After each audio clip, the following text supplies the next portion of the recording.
Ini contoh, gulma pengganggu kelas A. Kalau bahasa latinnya Imperata cylindrica atau sering disebut lalang. Ini kemudian panicum ya, ini jenis-jenis gulma yang kelas rumput ya, familinya rumput ya, berdaun sempit. Kelas A rerumputan yang berdaun sempit. Yang kemudian lempuyangan, bahasa latinnya Panicum repens, lempuyangan. Ya mungkin di tempat lain bisa saja namanya berbeda, tapi bentuknya seperti ini. Yang ketiga, ya banyak sebenarnya jenis kelas A ini, hanya sebagian yang paling kelas A yang utama lah yang kami tampilkan dulu. Kemudian rumput ekor kucing, ya, Venesicum setolasum. Nah ini lalang ini kalau udah sempat berbunga itu akan cepat menyebar, akarnya akan menjalar sampai ke perakaran sawit. Biasanya kalau pernah Bapak kawan sawit korek ya, lalang di dekat pohon, itu akarnya itu akan mencucuk akar sawit kita, memuluntir. Terakhir tumbuhan sawit kita jadi terganggu.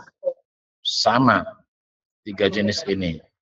Cepat sekali penyebarannya karena bunganya sangat banyak dan gampang sekali dihantar oleh angin. Gulma rerumputan yang bisa dipelihara atau kelas C, ya, ini rumput gajah mini. Ya, mungkin sering kita lihat, ya, rumput gajah mini atau ya Axonopus compressus. Kemudian rumput kerbau, Paspalum conjugatum. Kemudian ini namanya memang seperti ini daerah gambut ya, daerah gambut sering disebut rumput bulu babi. Ya, ini di gambut. Tentu kelas C ini tadi karena dia yang kami sampaikan di atas tadi, ini tidak perlu kita kendalikan kecuali di piringan dan gawangan. Oke, lanjut. Kemudian jenis-jenis gulma yang berdaun lebar. Yang kelas A itu sering disebut harendong atau Clidimia hirta. Ini daunnya yang berbulu. Bijinya bentuk ungu. Jadi kalau udah sempat berbiji, ini juga cepat menyebar. Dan pengendaliannya memerlukan bahan kimia yang tinggi, konsentrasi yang tinggi. Ya. Oke. Ini masih banyak kami jumpai ya di kapling-kapling kawan sawit. Ya, jadi kelas A harus segera kita kendalikan. Kemudian putihan, ya, putihan ya, seperti lampir, yang kemudian melastoma atau senduduk.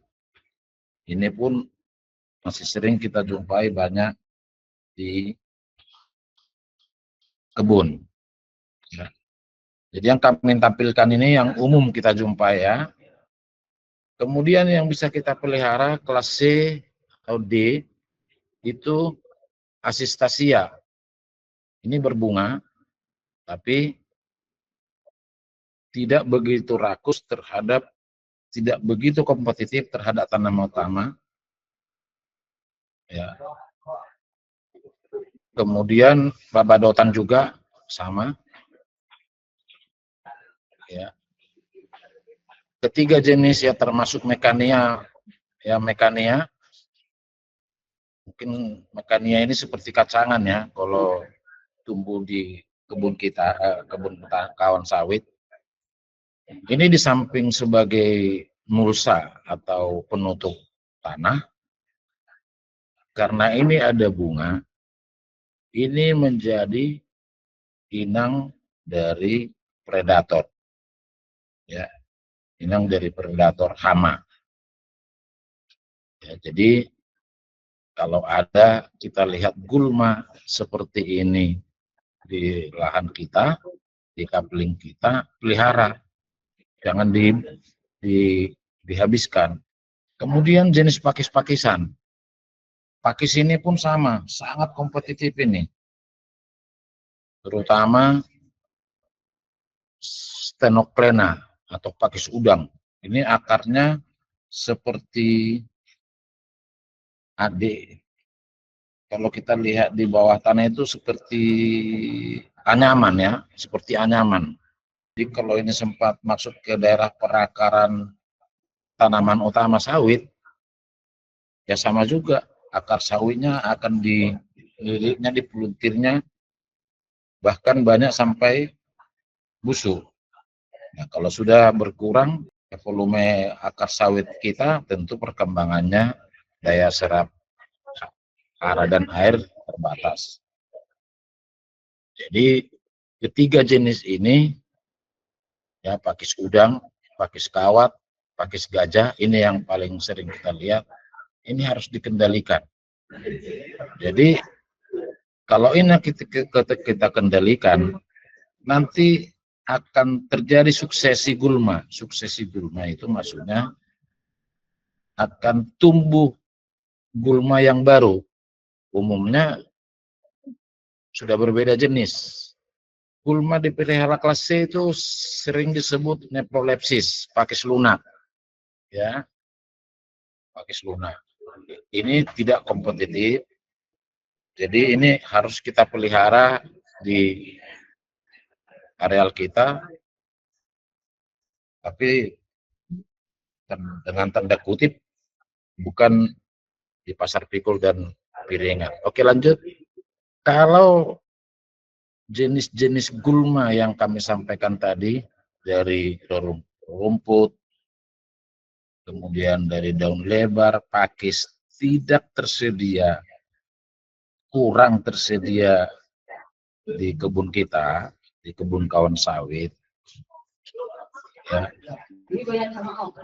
boleh kita tanam, ya, bunga pukul 8, ya, Tobnera sabulata, kemudian bunga air mata pengantin Antigonon, kemudian bunga patik emas Euphorbia. Ini di samping untuk menjadi mulsa, yang utama adalah menjadi inang daripada predator. Sawit Pro terus tumbuh.